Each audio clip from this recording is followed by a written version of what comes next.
약은 놀라울 만큼 매력적인 생각이다. 우울증 환자는 물론 제약회사 사장과 전체 사회에 그렇다. 이것은 소비를 통해 모든 것이 해결 가능하다고 강조하는 무수한 TV 광고를 통해 우리의 뇌에 각인된 생각이다. 그 결과 우리는 아프면 무조건 약을 먹는다는 공식을 도출했고, 미셸 푸코가 가장 좋아하는 단어를 빌리자면 비이성이 안전하게 저지되어 모두가 안심하는 환자와 정상인이 분리된 정상지향적인 사회를 꿈꾼다. 그러나 정작 우리를 미치게 하는 것은 그런 사회이다. 나는 여전히 항우울제와 항불안제를 두려워한다. 유일하게 수면제만 다소 효과가 있었다. 약사들이 흰 가운을 입고 의사처럼 이야기하는 것에 마음이 놓였던 스페인에서 산 수면제 한 통이 있었다. 도르미니나가 약 이름이었던 것 같다. 이 약을 먹고 잠이 온 건 아니었지만 심한 공포감 없이, 혹은 공포에서 다소 거리감을 느끼면서 눈을 뜰 수 있었다. 하지만 동시에 수면제는 중독성이 강해서 수면제를 먹는 공포보다 수면제를 먹지 못하면 어쩌나 하는 공포가 더 커지게 된다는 것도 알았다. 수면제 덕분에 나는 고국으로 돌아갈 자신감이 생겼다. 스페인에서의 마지막 날이 기억난다. 안드레아가 우리와 함께 살고 있던 클럽 사장 앤디와 돈에게 영국으로 돌아간다고 상황을 설명하는 동안 나는 테이블에 아무 말 없이 앉아 있었다. 그러나 앤디와 돈은 안드레아를 붙잡았다. 그러자 안드레아가 말했다. 내가 아프다고.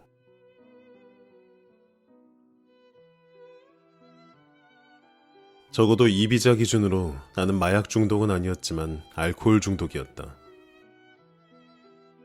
나는 햇살이 부서지는 야외 매표소에 앉아 표를 팔면서 가벼운 소설책을 뒤적거리며 술을 마시는 휴학생이었다.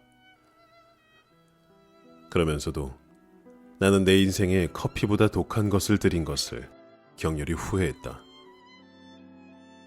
비냐솔 와인과 보드카 레몬을 그 마지막 달에 그렇게 마셔대지 말걸. 제대로 된 아침밥이라도 몇 번 먹을걸. 그냥 잠이라도 좀 더 잘걸. 죄책감이 나를 망치처럼 때렸다. 나는 수면제 한 알과 오후에 먹어야 하는 디아제팜까지 다 먹고 난 다음에 공항으로 갔다. 파티는 끝났다.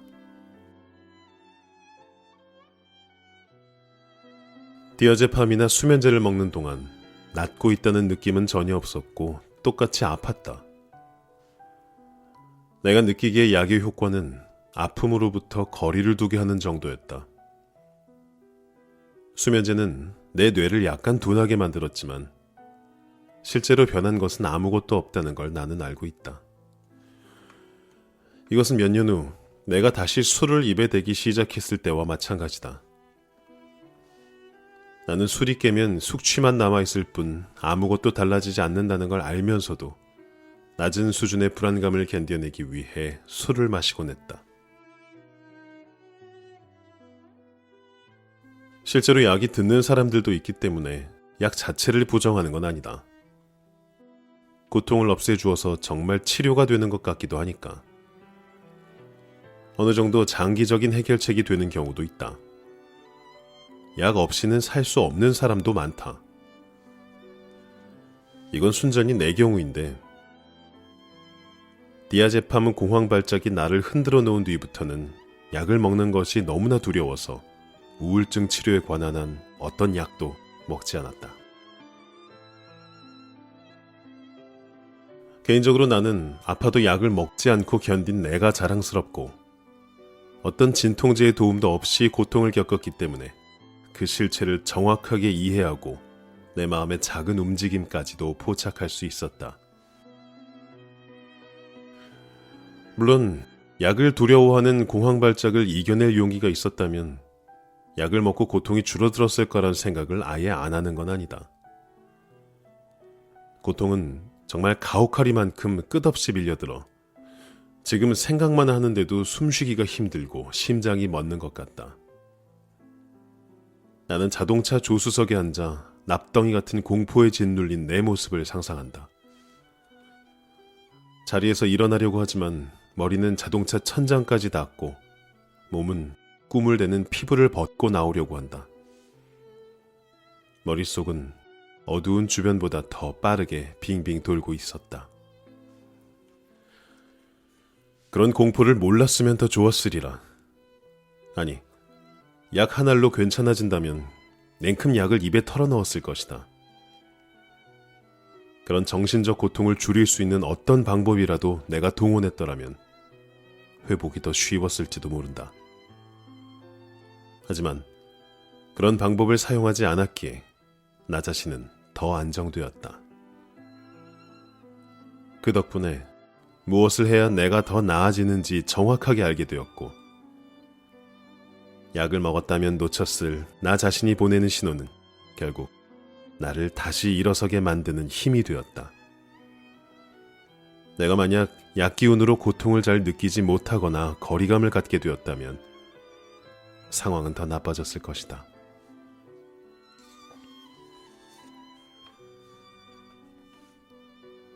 다음은 진화 심리학자 조너선 로텐버그의 이상하리만치 마음이 편해지는 글이다. 어떻게 해야 우울이 나아질까? 만병통치약은 없다.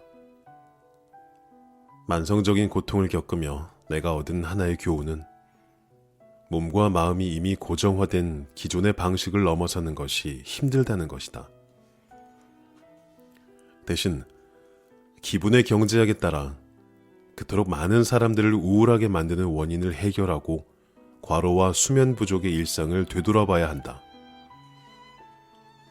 기분에 대한 이해를 더 넓히고 우울한 기분이 더 깊고 길어지기 전에 이를 막는 도구에 대한 인식도 제고해야 한다. 이런 도구에는 사고방식, 주변의 사건들, 인간관계 및 몸의 컨디션을 바꾸는 것 등이 포함된다.